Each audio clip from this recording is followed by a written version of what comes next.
Hey guys, I just wanted to go over really quickly the technique for creating the accordion for our gamma graph. And you'll recall that you're going to have 2 sheets of 9 by 12 paper. You're going to create a masterpiece on each one, 2 different paintings.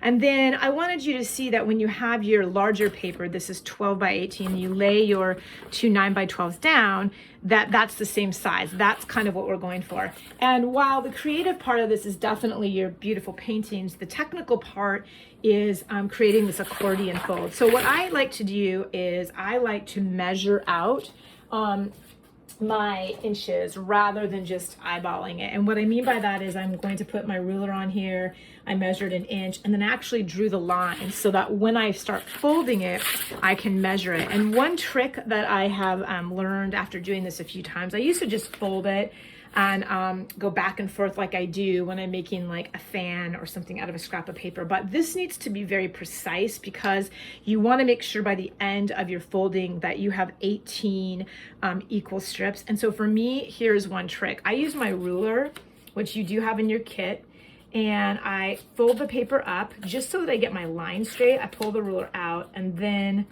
I crease it. And that way I'm ensuring that I'm keeping it straight.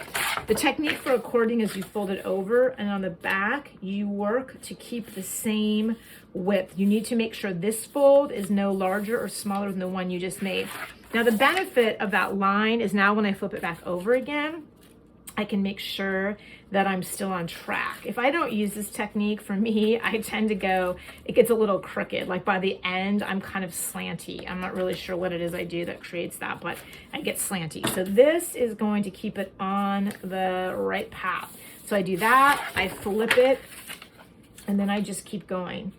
By the end, you can see I've kind of got it going on both ends to experiment. I'm gonna have an accordion with 18 folds. Your paintings, pretend these are my paintings. The trick with these is that you're gonna create strips to go into that accordion. So I flip it on the back, and one point that is very, very important, or you won't be able to lay them on the accordion, is that your paper must run vertically. And we'll have talked about this in class, but just as a reminder, your painting needs to run vertically, meaning it's running the long way. It can't run the way this painting is. It should be vertical. So on the back of your painting, so here's my painting, and on the back, I'm gonna do the same thing. I'm gonna measure these off into 1-inch strips. So I'm gonna go 1, 2, 3, and go all the way across. And what I am going to end up with are 9 equal 1-inch strips. And that's why I measure them first, because that way I'll make sure I have them just right. If you get to the end and your strip is like 8 and your last one is like 3/4 of an inch, it's going to be okay. You just want to make it as equal as you can, okay? This trick for getting this all sort of organized is that one of your paintings is going to be A and one is going to be B. And here's what I mean. Pretend this is A. On the back, I'm going to label this 1A, 2A, 3A, etc., all the way across to 9A, all right? On painting 2, separate painting, same direction, same technique, but because this is painting 2, I want to label it as 1B, 2B, etc., so that 1B, 2B, all the way across. And why I'm doing that is that when my accordion is fully folded, those strips that I cut are the ones that I'm going to lay in here to create the gamma graph movement. I even go ahead and just do a quick little label just in case I get lost. One of the things about this project is that you have to kind of keep your, you need to keep your pieces organized because it's like a puzzle, right?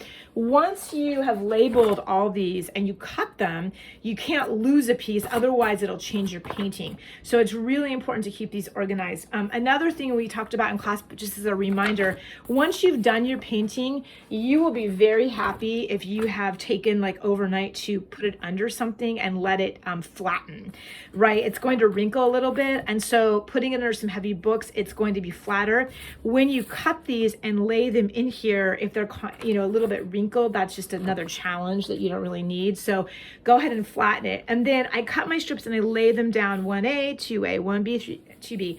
And one thing I will tell you, do not glue 1A and then glue 2A and then glue 1B. You want to lay them all out first and then go back and glue them, because you want to make sure that when you're laying the strips down, you can see your image. So if I'm laying the strip down, I've laid them all out and I'm kind of looking to the one side and then I'm kind of looking to the other, and we'll talk about that again in class, of course.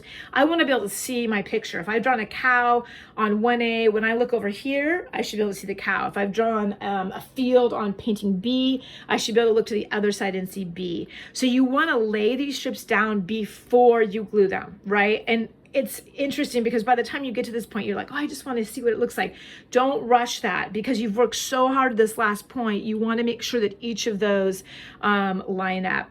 So those are just a couple of things that we will have gone over in class, but I feel like they're good things in case you go to work on this and by the time you're done painting, you're like, it's hard to remember what to do on this part. I know it's many steps.